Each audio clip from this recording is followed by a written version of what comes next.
Welcome back.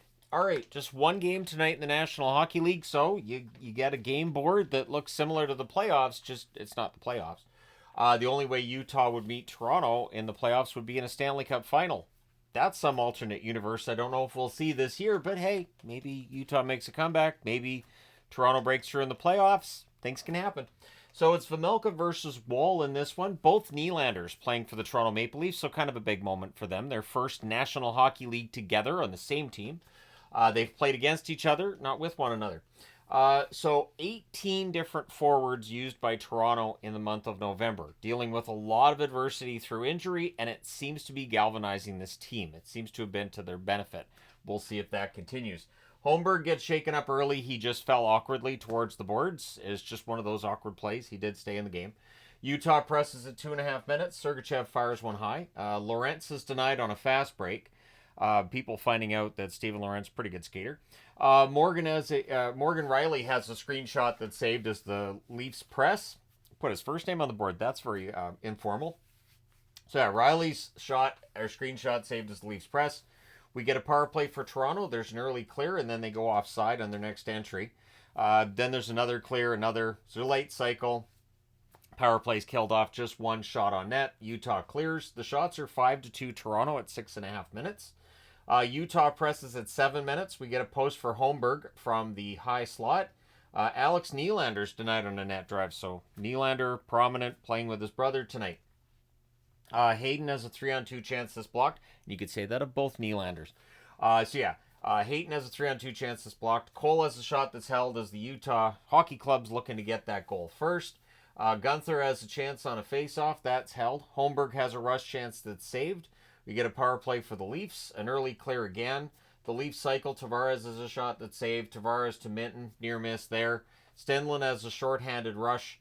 That chance that's held. The Leafs cycle late. It's cleared again. And it's officially killed off without a shot. So that Tavares chance was not on net, apparently.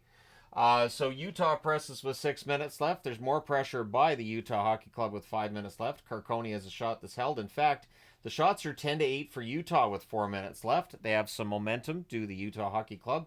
And the Leafs are blocking the net pretty well. But with 2:42 left, Utah draws a power play. They cycle. Gunther has a shot that's saved. And then Cooley scores on the power play at 17:48 from Gunther and Sergachev. That one goes in, I believe, went in off his shin pad during a cycle for Utah. Leafs look to respond. Holmberg has a late chance that's blocked. The Leafs press in the final minute, but it's 1-0 for the visitors after the first, and Utah had to be pretty happy with the first period. Second period, the Leafs press. McMahon has a shot that's blocked. Utah rushes from there. There's a shoulder save on William Nylander's backhander. Pressed by Utah at 3 minutes. Bukestad has a slot shot that's blocked. Marner to McMahon near miss. Like I say, I put that on the board, and I know I'm going to stumble over it, and I keep putting it on the board. Keller beats out an icing call, but then at 5:15, during a line change, Marner catches him on a breakaway and gets the breakaway chance that goes in. Tavares and Tanev with the assists at 5:15, ties the game at 1. So Utah looks to respond. The Leafs, though, they draw a power play. They cycle. There's a shorthanded rush by Kerfoot. Marner has a shot that's kicked aside. It's cleared. Robertson with a near miss. Good chances, but has killed off 3 shots on net. And then the Leafs go back to the power play. So William Nylander fires one wide, and then at 9:34, Marner with a smart play from behind the goal line. He banks it in off Vejmelka's foot. Minton with the assist. That makes it 2-1 in favor of the Toronto Maple Leafs. And then at 10:50, William Nylander with a filthy goal on a breakaway. He goes 5-hole on Vejmelka. That makes it 3-1 for the Toronto Maple Leafs. Utah calls a timeout. Andre Turney not very happy with the play of the Utah Hockey Club in the second period. And I don't know how much happier he'd be after the timeout either. Dewar is denied on a turnover. Then there's too many men on Utah. So the Leafs go to the power play, and I saw Turney saying a few things behind the bench when that call was made. And then we have 1:24 of 5-on-3. But as the whistle's called, the whistle blows, there's some punching going on, but nothing extra is called out of that. The Leafs cycle, Riley to Minton, near miss. Vejmelka holds. There's more near misses by the Leafs. Puck's cleared out. There's a shorthanded rush chance by Keller, as now it's down to 5-on-4. Puck's cleared again. They do kill that off. 5 total shots between the first power play, the overlapping 5-on-3, and then the power play on the other end as well. 3:16 left. Utah draws a power play. They cycle. Puck's cleared out. Cooley can't bury one in close. That power play's killed off. One shot on net.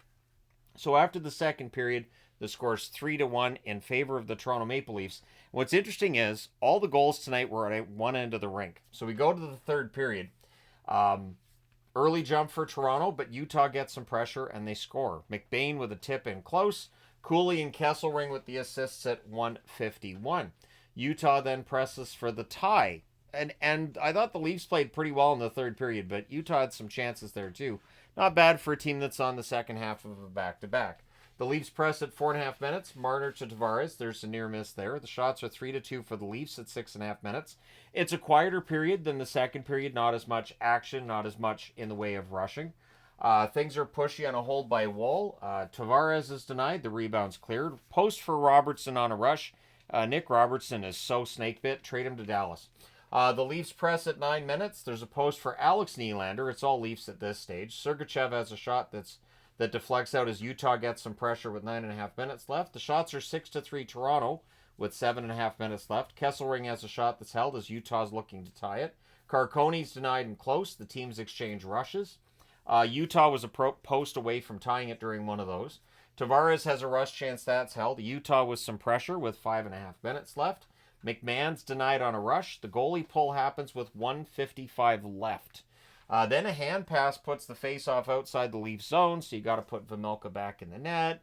You got to pull him back out when you win that face-off and you get in the zone. And they did have some chances in that final minute, but the Toronto Maple Leafs do hang on. They win this one 3-2.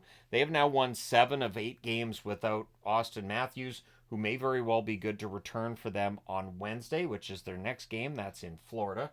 The Leafs are 13-6-2, and Utah 8-10-3. So I went with my Mitch Marner jersey because he had 2 goals in this game, and he was absolutely fantastic. Shots in this one, 12-10 Utah in the first, 16-6 Toronto in the second, 9-7 Toronto in the third. Final shots, 35-25 in favor of Toronto. The power plays, Utah has struggled on theirs, but they went 1 for 2 tonight. Toronto, it was a struggle in parts, but I thought the one power play goal they got, that was a pretty good one, and the power play before that had 3 chances and was pretty good. They ended up going 1 for 6. The hits, 32-21 for Toronto. Vejmelka was excellent. He just doesn't get goal support. 32 saves on 35 shots. And Woll, very good night for Woll as well, I thought. 23 saves on 25 shots. So in terms of the power rankings, I did not move Toronto up. I did not move Utah down. I feel like the teams are in the right spot. And that's something that I know when we get to power rankings time that people will expect movement where there isn't necessarily movement. Sometimes I look and go, yeah, these teams are in the right spot in the rankings. But let me know your thoughts in the comment section below as always. Don't forget to hit like and subscribe in the event you may not have done so already. Thank you guys so much for all your support as always. I will talk to you again soon.